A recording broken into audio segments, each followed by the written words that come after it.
Mister Arnold जो फ़लसफ़े का उस्ताद था अल्लामा इकबाल अलैहि रहमा का, उसने एक किताब लिखी थी प्रीचिंग ऑफ इस्लाम।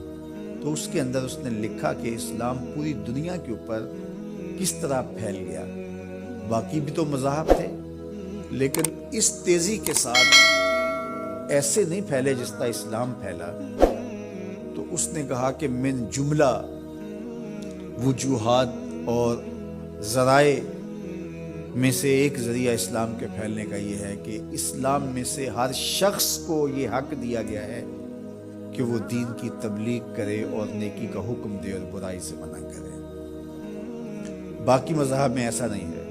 मेरे हुजूर ने खुतबा हज्जतुल विदा के मौका पर 1,44,000 सहाबा से मुखातबत करते हुए फरमाया, फल्युबल्लिग शाहिद अल गायब, जो मौके पे मौजूद नहीं हैं तुम सब की जिम्मेदारी है उन तक मेरा पैगाम